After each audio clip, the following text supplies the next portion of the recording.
So everybody welcome back. इस video में बात करने वाले हैं आइल्स राइटिंग टेस्ट के बारे में। ठीक है, वीडियो शुरू करने से पहले आपको दो बहुत ज्यादा इंपॉर्टेंट चीजें बतानी है, तो एक बार वो डिस्कस कर लेते हैं, उसके बाद से फटाफट से वीडियो पे जंप करेंगे। ठीक है, तो पहली चीज जो आपके साथ शेयर करूंगी वो ये थी कि इस वीडियो के रिलेटेड जितनी भी इंपॉर्टेंट इन्फॉर्मेशन होगी ना, वो सब कुछ आपको डिस्क्रिप्शन में मिल जाएंगे, उसके लिंक्स। ठीक है, तो अगर वीडियो पूरी देखो या ना देखो कोई दिक्कत नहीं है, बट एक बार डिस्क्रिप्शन जरूर चेक कर लेना। I think that can help you out. ठीक है, और दूसरी चीज जो आपके साथ शेयर करनी थी वो ये थी कि आइल्स प्रिपरेशन के ऊपर मैंने एक पूरी प्लेलिस्ट बना रखी है, और ये वीडियो उस प्लेलिस्ट की लास्ट वीडियो है, विच इज आइल्स राइटिंग। ठीक है, तो अगर आप आइल्स के लिए प्रिपेयर कर रहे हो तो मैं उस प्लेलिस्ट का भी लिंक दे दूंगा आई बटन में, तो एक बार वो भी जाके चेक कर लेना। ठीक है, और अगर कोई भी डाउट हो, कोई भी क्वेरी हो, तो कमेंट सेक्शन में वो कमेंट करके पूछ सकते हो। इन केस में अगर कमेंट सेक्शन में रिप्लाई नहीं करता हूं तो स्क्रीन के ऊपर आपको मेरा इंस्टाग्राम हैंडल शो हो रहा होगा, आप मेरे को वहां पे मैसेज करके पूछ सकते हो, मैं 100% आपको वहां पे रिप्लाई कर दूंगा। ठीक है, समझ आ गया। अब एक काम करते हैं, फटाफट से वीडियो शुरू करते हैं। और गाइस अब आ जाते हैं आइल्स राइटिंग टेस्ट के ऊपर। ठीक है, कि मैंने कैसे प्रिपेयर किया था अपने राइटिंग टेस्ट के लिए और what exactly happens in writing test. ठीक है, सबसे पहले अगर हम राइटिंग टेस्ट की बात करें तो आइल्स राइटिंग टेस्ट में आपके पास दो पार्ट्स होंगे, पार्ट 1 पार्ट 2। पार्ट 1 में आपको कुछ डेटा दिया जाएगा, बार ग्राफ, पाइक चार्ट, लाइन ग्राफ, ऐसे किसी फॉर्म में आपको कुछ डेटा दिया जाएगा।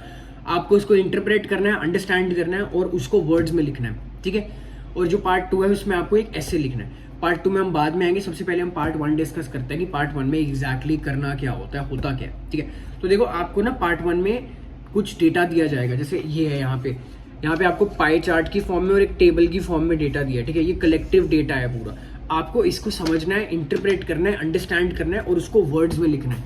ठीक है, ज्यादा मुश्किल नहीं है। बस इसमें दो चीजें ध्यान रखने वाली वो ये है कि आपके पास इसमें टाइम लिमिट है, 15 से 20 मिनट आपको मिलेंगे।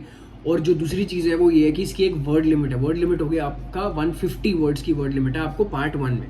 150 की जगह आप 160 170 वर्ड्स भी लिख देते हो तो कोई प्रॉब्लम नहीं है, लेकिन अब कुछ लोगों को आदत होती है कि वो ना हर चीज को लेंथ में एक्सप्लेन करते हैं। They try to explain everything in detail. ठीक है, और कुछ लोगों को ऐसा भी लगता है कि अगर हमको 150 वर्ड्स की वर्ड लिमिट दी है, मैं 200 या 250 वर्ड्स लिखाऊंगा तो शायद उससे मेरा अच्छा इंप्रेशन पड़ेगा, शायद उससे मेरे को ज्यादा मार्क्स मिलेंगे। ऐसा नहीं है। इसके लिए यहाँ तो आपके बैंड्स कट सकते हैं, और अगर आपके बैंड्स नहीं कट रहे तो सिंपली आप अपना टाइम वेस्ट कर रहे हो। ठीक है, क्योंकि अभी आपके पास पार्ट 2 भी है करने को, तो यहाँ पे आप अपना सिंपली टाइम वेस्ट कर रहे हो।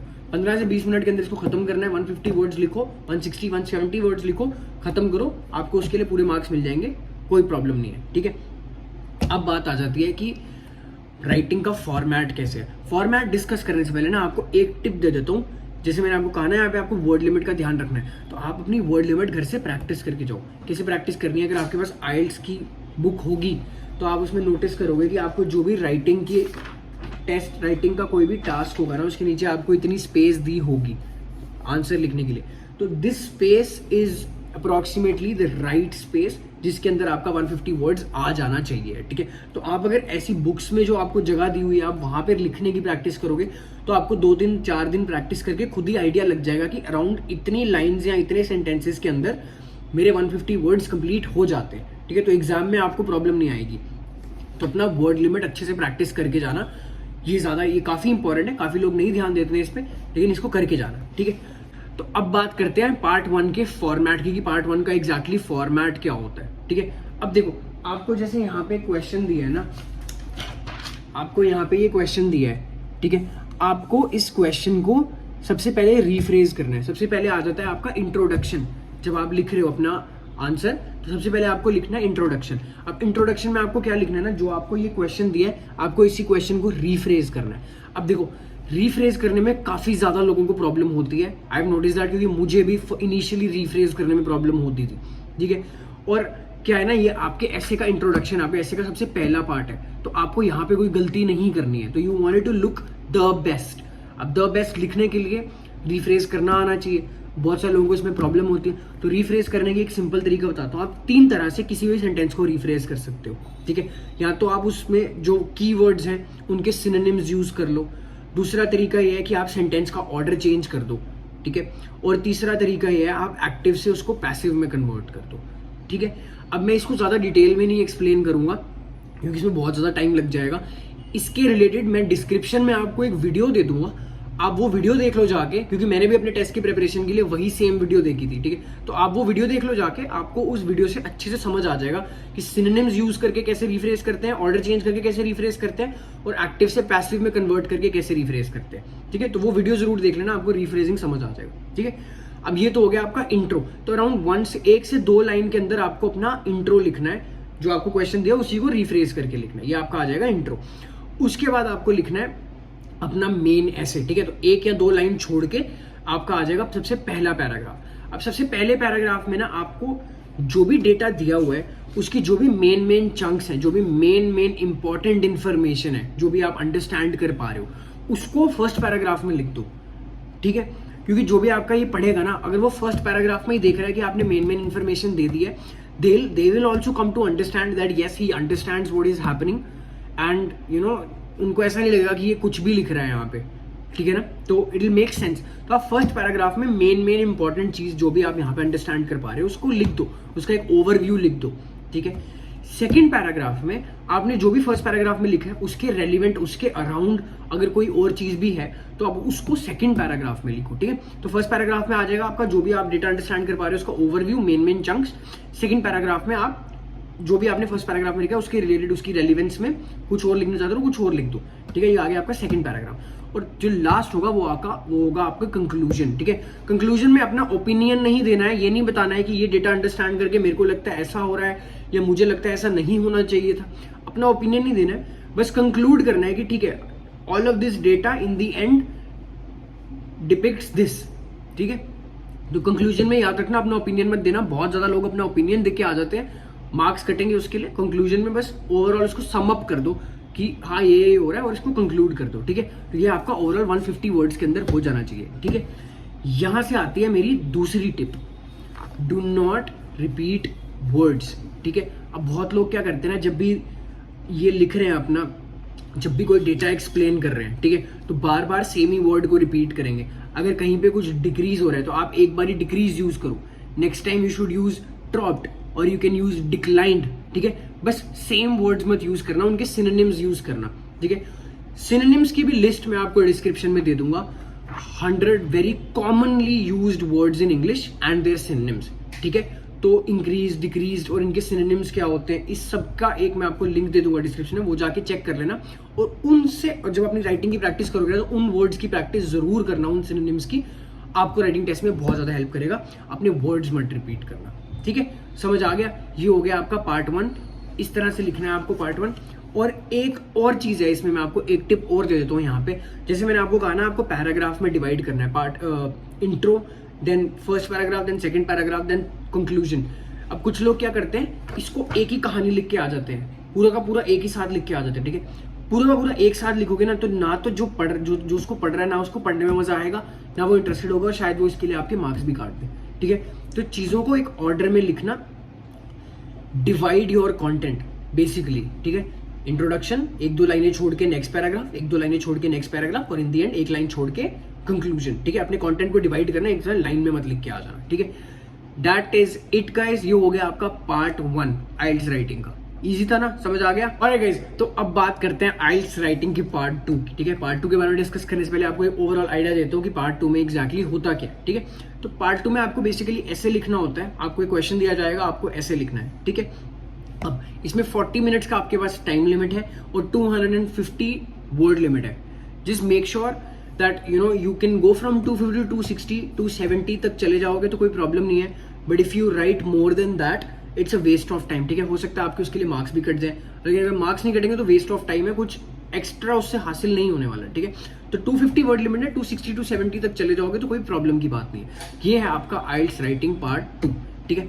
अब इसमें एक चीज ध्यान रखना, जो आपको क्वेश्चन आएगा ना, वो क्वेश्चन इन 4 कैटेगरीज में से कोई भी एक हो सकता है, ठीक है। ऐसा जरूरी नहीं है कि आपको हर बारी ओपिनियन बेस्ड क्वेश्चन ही आएगा कि आपका क्या ओपिनियन है इसके ऊपर, ठीक है। 4 तरह के क्वेश्चन आ सकते हैं आपको। यहाँ तो आपको एक आर्ग्यूमेंट बेस्ड क्वेश्चन आएगा, ठीक है।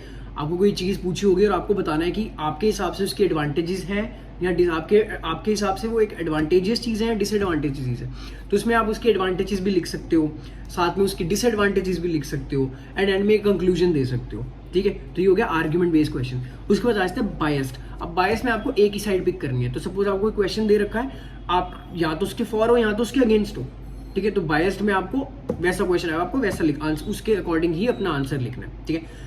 उसके बाद आ सकता है आपको प्रॉब्लम या सोल्यूशन क्वेश्चन। अब इसमें क्या होगा, आपसे कोई प्रॉब्लम आपको कोई प्रॉब्लम दी जाएगी और आपको बताना है कि आपके अकॉर्डिंग इस प्रॉब्लम के क्या सोल्यूशंस हो सकते हैं, ठीक है। और लास्ट जो होगा वो होगा पॉजिटिव या नेगेटिव।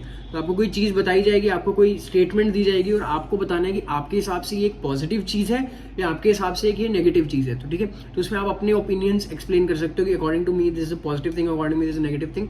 ये कंप्लीटली ओपिनियन बेस्ड क्वेश्चन आ जाता है, ठीक है। अब आपको एक एग्जाम्पल दिखा देता हूँ। जैसे मान लो आपके सामने ये क्वेश्चन है, ठीक है।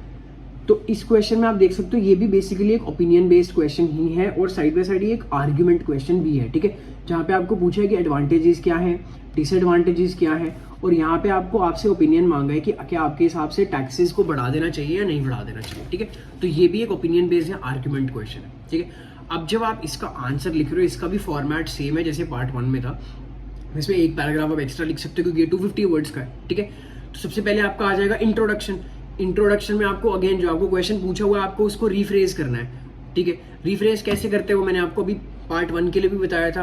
या सिनोनिम्स यूज कर सकते हो, ऑर्डर चेंज कर सकते हो, या एक्टिव से पैसिव में कन्वर्ट कर सकते हो, ठीक है। उसके लिए डिस्क्रिप्शन में लिंक दे दूंगा, तो वो वीडियो जाके चेक कर लेना कि रिफ्रेज कैसे किया जाता है, ठीक है। अब सबसे पहले आपका आ गया इंट्रोडक्शन। इंट्रोडक्शन के बाद आप अपना पहला पैराग्राफ जो है उसमें अपने जो भी आपका ओपिनियन है, जो भी आप लिखने वाले हो बाकी नीचे वाली बॉडी में, उसका एक फाउंडेशन बना लो, ठीक है। उसका एक ओवरव्यू डिस्कस कर लो। जो भी आपको प्रॉब्लम दी गई है, जो भी क्वेश्चन में आपको बताया गया, उसका हल्का सा एक ओवरव्यू डिस्कस कर लो, ठीक है। अब जैसे ये वाला क्वेश्चन है, ठीक है, तो इसमें आप एक हल्का सा पहले ओवरव्यू डिस्कस कर सकते हो that yes now days flights are used for a lot of business purposes, commercial purposes, leisure purposes, all of that, ठीक है। इसमें आप हल्का सा अपना ओपिनियन फॉर्म कर लो। सेकंड पैराग्राफ में आप इसकी यहाँ पे आपको एडवांटेजेस और डिसएडवांटेजेस बोली है, राइट। तो आप सेकंड पैराग्राफ में उसकी सिर्फ एडवांटेजेस लिख सकते हो। थर्ड पैराग्राफ में आप उसकी डिसएडवांटेजेस लिख सकते हो, ठीक है। और जो आपको नीचे कंक्लूजन मांगा है वहां पे आप बता सकते हो कि क्या ज्यादा टैक्स होना चाहिए या नहीं होना चाहिए, और एक या 2 लाइन की कंक्लूडिंग स्टेटमेंट देके इसको खत्म कर सकते हो, ठीक है। ज्यादा मुश्किल नहीं है, बहुत आसान है। बट इन दोनों के लिए, पार्ट 1 और पार्ट 2 के लिए, आपको बस एक चीज अच्छे से ध्यान रखनी है कि आप ज्यादा से ज्यादा प्रैक्टिस करके जाओ, क्योंकि ये राइटिंग है। तो यहाँ पे यू नो हाउ दे से the brain remembers what the hand does, right. तो बस जितनी ज्यादा प्रैक्टिस करके जाओगे उतना आपके लिए ज्यादा बेनिफिशियल होगा। तो इसमें ओवरऑल जो मैंने आपको 4 टिप्स बताई हैं, ठीक है, एक बार दोबारा उनको समराइज करता हूं आपके लिए। पहली चीज, अपनी वर्ड लिमिट प्रैक्टिस करके जाना, ठीक है। वर्ड लिमिट को अच्छे से प्रैक्टिस करके जाना ताकि वहां जाके कंफ्यूजन ना हो। दूसरी चीज, डोंट रिपीट वर्ड्स। भी पार्ट 1 और पार्ट 2 दोनों के लिए है। जितने ज्यादा सिनोनिम्स यूज कर सकते हो, जहां सिनोनिम्स यूज करने की कोशिश करो। सिनोनिम्स के related 100 very commonly used words and their synonyms, इसकी एक लिस्ट मैं आपको नीचे डिस्क्रिप्शन में दे दूंगा, वो जरूर चेक कर लेना और उसको जब प्रैक्टिस करोगे तो यूज करना अपनी प्रैक्टिस में, ठीक है। तीसरी चीज जो आपको एक लास्ट बतानी वो है आपकी टाइम लिमिट। अपनी टाइम लिमिट भी प्रैक्टिस करके जाना, ठीक है। अगर आपसे 15 से 20 मिनट में आपको पार्ट 1 कंप्लीट करना है तो घर से उसकी प्रैक्टिस करके जाना। अगर आपको पार्ट 2 40 मिनट्स में लिखना है तो घर से उसकी प्रैक्टिस करके जाना। ऐसा ना हो कि आपका 40 मिनट्स के अंदर आप पैराग्राफ 1 और पैराग्राफ 2 ही लिख पाए, कंक्लूडिंग स्टेटमेंट आप लिख ही नहीं पाए और आपका टाइम खत्म हो गया, तो वो कोई फायदा नहीं होगा आपका, उसके लिए आपके मार्क्स कटेंगे, ठीक है। और एक लास्ट चीज जो मैं ऑलरेडी बता चुका हूँ वो है डिवाइड योर कंटेंट। अपने कंटेंट को एक ऐसे लाइन में मत, पूरे पैराग्राफ में मत लिख के आना, अच्छे से डिवाइड करके आना। पहले इंट्रोडक्शन, उसके बाद 1-2 लाइन छोड़ के पैराग्राफ 1, 1-2 लाइन छोड़ के पैराग्राफ 2, 1-2 लाइन छोड़ के पैराग्राफ 3, या फिर 1-2 लाइन छोड़ के जो आपको कंक्लूडिंग स्टेटमेंट, ठीक है। ऐसे लिख के मत आना कहानी की तरह, एक पूरी राम कथा मत लिखाना वहां पे, अपनी पूरी कंटेंट को इतने से डिवाइड करना। Alright guys, so that's pretty much it. इससे ज्यादा कुछ है नहीं डिस्कस करने के लिए। I don't want to confuse you with a lot of information. मेरे ख्याल से अगर आप इतना भी अच्छे से प्रैक्टिस कर लोगे तो आपके 7.5 बैंड्स राइटिंग में आराम से आ जाएंगे। बस प्रैक्टिस अच्छे से करके जाना, ठीक है, जो भी मैंने आपको बताया, ठीक है। और अगर वीडियो अच्छी लगी हो genuinely, make sure you like the video because that's my only motivation. और मैं अपनी इंडिया टू कनाडा की पूरी जर्नी रिकॉर्ड कर रहा हूँ, पूरी जर्नी डॉक्यूमेंट कर रहा हूँ, तो हर एक प्रोसेस के ऊपर एक वीडियो आने वाली है। My next video is going to be about what are the documents that you need to apply to a Canadian university or college, ठीक है। तो ऐसे हर एक प्रोसेस पे मैं वीडियो बनाने वाला हूँ। तो in case you interested in that, make sure you subscribe the channel और मेरे को कमेंट करके जरूर बताना कि वीडियो कैसी लगी, ठीक है।